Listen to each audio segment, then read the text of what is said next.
Class 5th के सभी बच्चों का दिल से स्वागत है। आज की क्लास के अंदर हम पढ़ने वाले हैं public facilities and my school.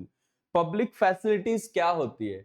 Public facilities मतलब हमें सरकार जो चीजें देती है फैसिलिटी की तरह, और आपकी स्कूल, इसके बीच में क्या फर्क है, क्या अंतर है, ये सब चीजें हम देखने वाले हैं आज की क्लास के अंदर। तो देखिए, which public facilities are available inside and outside your home. आपके घर में और आपके बाहर कौन सी पब्लिक फैसिलिटीज अवेलेबल है। जैसे हम बोल सकते हैं हमारे घर में फैन है, ये हवा देता है, उसके साथ ये पब्लिक फैसिलिटीज में आएगी क्या? फिर नहीं। इससे आपके घर की चीज का पब्लिक को क्या फायदा हो रहा होगा, ये एक बड़ा क्वेश्चन है। दूसरी बात है, जो सरकार हमें देती है उसके अंदर रास्ते, उसके साथ स्ट्रीट लाइट्स, साथ ही साथ बहुत ज्यादा लाइक ट्रैफिक के अंदर जो रूल्स होते हैं उसके लिए हमें एक्सीडेंटल कंडीशन से बचाने के लिए ट्रैफिक पुलिस काम करते हैं। ऐसी बहुत सी चीजें सरकार हमें देती है, और इनमें से कौन सी चीजों का आप यूज करते हो, ऐसे आपको बोला है। अब public facility inside and outside your home की बात जब होती है, तो पब्लिक फैसिलिटी जो घर में है वो पब्लिक फैसिलिटी हो नहीं सकती, क्योंकि आप वो इंडिविजुअली यूज करते हो। वो क्वेश्चन ही गलत है। We all use public service and facilities. हम सारे जो लोग हैं पब्लिक फैसिलिटीज और इन सारी we can say public services का यूज करते हैं। जैसे घर में पानी आता है तो ये बाहर से ही आ रहा है, पब्लिक फैसिलिटी के अंदर आ रहा है, क्योंकि सरकार पानी का जो है सबके लिए प्रबंध करती है। इलेक्ट्रिसिटी का सप्लाई हो, ये भी महावितरण के द्वारा आपको पहुंचाया जाता है, जिसका बिल आप हर महीने भरते हो। साथ ही साथ आपको हेल्थ सर्विसेज प्रोवाइड करते हैं, जैसे कि सरकारी दवाखाने जो होते हैं वो। एजुकेशन के अंदर हम देखें तो एजुकेशन शिक्षा के अंदर भी प्राइवेट स्कूल तो छोड़ो, बट ये सरकारी स्कूल आपको मुफ्त में पूरी शिक्षा जो है प्रदान करते हैं। ट्रांसपोर्ट की सेवाएं, जैसे आपकी जो हमारी जो रेड बस है इंडिया की, सो मतलब महाराष्ट्र के अंदर भी जो चलती है, ठीक है, उसका एक नाम है लाल परी। तो ये भी एक इंपॉर्टेंट पब्लिक सर्विस ही है। This service are meant for everyone. ये सर्विस सबके लिए है। And the services the organisation that provide and them and we ourselves are all part of system.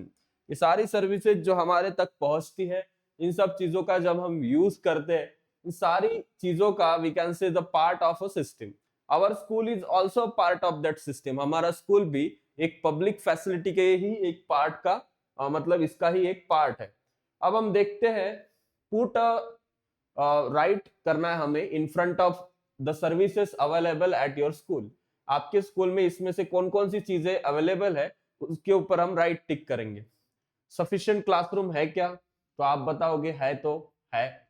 Library आपके स्कूल में है, तो आप इसके ऊपर टिक करोगे। इलेक्ट्रिसिटी सप्लाई होगा तो यस करोगे। गर्ल्स का टॉयलेट होगा तो यस करोगे। बॉयज का होगा तो यस करोगे। लेबोरेटरी है तो यस करोगे। तो ऐसी आपको ये एक्टिविटी पूरी सॉल्व करनी है, और आप सभी लोग ये एक्टिविटी अभी सॉल्व करने वाले हो। उसके बाद हम देखते हैं various facilities are available to us in our school. हमारे स्कूल में बहुत सारी फैसिलिटीज हमें अवेलेबल होती है। Similar facilities are also available outside the school. ऐसी सिमिलर फैसिलिटीज स्कूल के बाहर भी अवेलेबल है। बस और रेलवे की बात करें पब्लिक फैसिलिटी के पार्ट में, तो ट्रांसपोर्ट एक बहुत बड़ा जरिया है, जिससे सरकारी बसों का यूज करके आप एक जगह से दूसरी जगह जा सकते हो। साथ ही साथ ट्रांसपोर्ट के अंदर रेलवेज भी आती है, जो सरकार ही प्रोवाइड करती है, और एयरप्लेन का यूज आप जनरली करते नहीं होंगे। So we also use several other public services also and facilities such as the postal services, telephone services, fire brigade की सर्विस होती है, पुलिस की होती है, बैंक की होती है, theatre, park, garden and swimming pool. These are all the public services which are provided to us by the government. And these facilities हमें कैसे यूज करनी चाहिए? रिस्पॉन्सिबली यूज करनी चाहिए। अगर हम इन चीजों का, सर्विसेज का इररिस्पॉन्सिबली यूज करेंगे तो ये खराब होगी, और इसका जो भुगतान होगा हमें ही करना पड़ेगा। School is our world outside our house.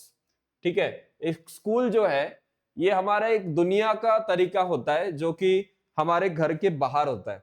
We like our school just as we like our home. जैसे हमें हमारा घर पसंद है, उसी तरह हमें हमारा स्कूल भी बहुत प्यारा होता है। Each school has its own unique identity. Her school की एक अपनी खुद की पहचान होती है, और इसी पहचान के साथ वी कैन से कुछ फीचर्स है वो आपको प्लान करना है।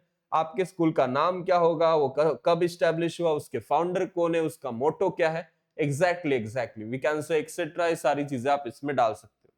स्कूल का प्लेग्राउंड आप यहाँ पे देख सकते हो, जो कि आपकी सबसे फेवरेट जगह होगी। स्कूल जो है सबके लिए होता है, school is for everyone. Each child मतलब हर एक जो चाइल्ड है has the right to go to school, उसको स्कूल में जाने का अधिकार है और सीखने का अधिकार है। This is called as the right to education. इसी को क्या बोलते हैं, right to education. According to the Right to Education Act, every child between the age of 6 to 14 must go to school. कोई भी चाइल्ड है 6 से 14 साल के बीच में का, उसको सरकार ने राइट दिया है कि वो स्कूल जा सकता है और अपनी प्राइमरी एजुकेशन जो है उसको कंप्लीट कर सकता है। For children with special needs, कुछ ऐसे चिल्ड्रेन होते हैं उनको स्पेशल नीड होती है, तो upper age limit 18 years of age instead of 14 कर दी है। तो स्कूल के लिए जाने का क्राइटेरिया काफी कम है। कुछ लोग ज्यादा एज के वो भी स्कूल जा सकते हैं, जिनकी कम एज है उनका तो क्राइटेरिया आप देख सकते हो। अपर स्कूल के लिए भी एक स्पेशल क्राइटेरिया दिया गया है, आपको आगे का एजुकेशन कंटिन्यू करना हो तो। सो ऐसी चीजें हम देख सकते हैं। अब रोल ऑफ कम्युनिटी का रोल क्या है इस डेवलपमेंट ऑफ स्कूल के अंदर, तो many people and institutions help to set up a school. एक स्कूल को सेटअप करने के अंदर बहुत सारे लोग, बहुत सारे इंस्टीट्यूशन हेल्प करते हैं। बहुत सारे पेरेंट जो होते हैं पास्ट के स्टूडेंट होते हैं, राइटर्स होते हैं, आर्टिस्ट होते हैं, स्पोर्ट्स पर्संस होते हैं, साइंटिस्ट होते हैं और इंडस्ट्रियलिस्ट होते हैं। ये अपने साथ स्कूल की ग्रोथ करते हैं, अपने हिसाब से स्कूल की ग्रोथ करते हैं, जो प्राइवेट स्कूल में ज्यादातर देखने को मिलता है।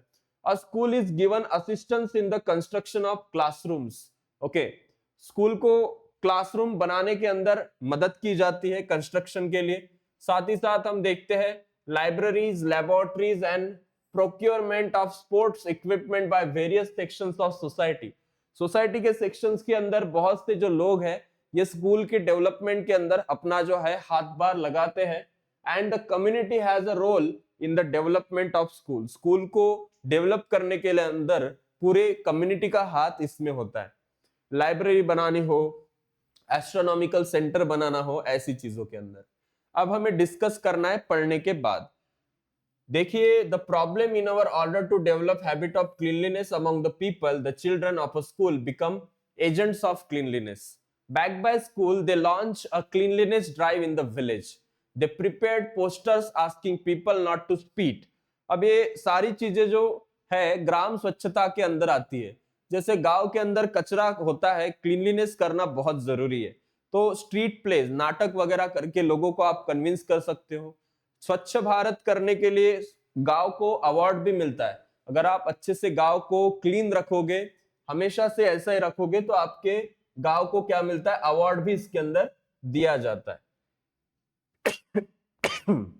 सॉरी, अब देखिए, can you tell which topics were discuss in a parent teacher meeting that you could observe. और ऐसे बेसिक सवाल है जो आप खुद ही आंसर कर सकते हो। All school have a parent teacher association. पता है आपको, माता पालक संघ होता है जहां पे लोग पालक को हर कुछ प्रोग्राम रख के बुलाते हैं, स्टूडेंट वेलकम करते हैं उनका, फिर उनके बीच में मीटिंग चलती है कि बच्चों के लिए क्या करना चाहिए, आप लोगों के लिए अच्छा। सो डायलॉग बिटवीन पेरेंट्स और टीचर के बीच में बहुत जरूरी है। Parents can help in various activities of school, उनका ही सहयोग मिलता है। साथ ही साथ गैदरिंग हो स्कूल में, या कोई फंक्शन हो, या कोई फीस के रिलेटेड बात हो, तो पेरेंट्स से डिस्कस होना जरूरी है। School respect all parents alike and we must also inform our parents upon the happenings in the school. School जो है रिस्पेक्ट करता है पेरेंट्स का, और हमें भी घर पे बताना चाहिए कि स्कूल में हो क्या रहा है। Okay, so we learn with the help of both teachers and parents and their interaction are to be beneficial. तो हम दोनों से सीखते हैं, पेरेंट्स से भी सीखते हैं और टीचर से भी सीखते हैं। तो अभी ट्राई करना है आपको, एक write application to school administration requesting that parents be allowed to run the school for a day and organise this event. एक परमिशन लेटर आपको स्कूल को, एडमिनिस्ट्रेशन को देना है कि एक दिन के लिए पेरेंट्स को स्कूल चलाने के लिए दिया जाए। ये एक्सपीरियंसेस और ये सारी चीजें आपको लोकल न्यूज़पेपर के अंदर जो भी कुछ होगा वो बताना है। Education is a fundamental right of every child, कोई भी चाइल्ड हो 6 to 14 एज के बीच का, उसका एजुकेशन स्टार्ट होना चाहिए। उसके बाद पेरेंट्स पार्टिसिपेशन, पेरेंट्स पार्टिसिपेशन जैसे कि आप यहाँ पे देख सकते हो, टीचर्स साथ ही साथ पेरेंट्स भी बच्चों को पढ़ा सकते हैं। पेरेंट कंडक्ट ड्रिल, एक पेरेंट ने यहाँ पे एक पीटी की परीक्षा जैसी कुछ चीजें आयोजित की है। एंड वी हैव लर्न कि we must use public services and facilities responsibly. Also we have learned school lend a hand in the development of the community and every child has right to go to school and learn. हर बच्चे को school जाने का और पढ़ने का अधिकार है, और साथ ही साथ डेवलपमेंट होगी स्कूल के हैंड में अगर सारी जिम्मेदारी दी जाती है तो। We must use facilities. Also we can say the school is our, we can say, इसको क्या बोला है स्कूल को, उन्होंने क्या बोला था, ये यहाँ पे हमने अभी अभी एक सेंटेंस देखा था कि जैसे हमारे लिए घर है तो हमारे लिए एक स्कूल भी क्या है, अपना एक वर्ल्ड है। ओके, वर्ल्ड शब्द यूज किया था। The fill in the blank has a role in the development of school, किसका डेवलपमेंट होता है स्कूल को ये करने में, तो हमने अभी अभी देखा है पेरेंट्स भी आते हैं, उसके अंदर हम ये भी देखे हैं बहुत से लोग जो स्कूल को हेल्प कर सकते हैं। ठीक है, the development of school can be done by both the parents also and teachers also. Let's C,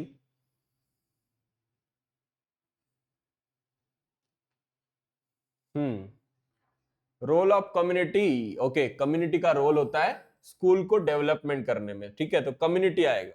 okay, community आएगा। एंड पहला जो था, पहले का आंसर क्या होगा, चलिए हम ढूंढते, पहले का आंसर क्या होगा, we must use facilities responsibly होगा ना, कि ये जो सारी फैसिलिटीज हमें मिली है इसका यूज हमें कैसे करना चाहिए, रिस्पॉन्सिबली करना चाहिए। लेट्स सी कहां पे दिया है,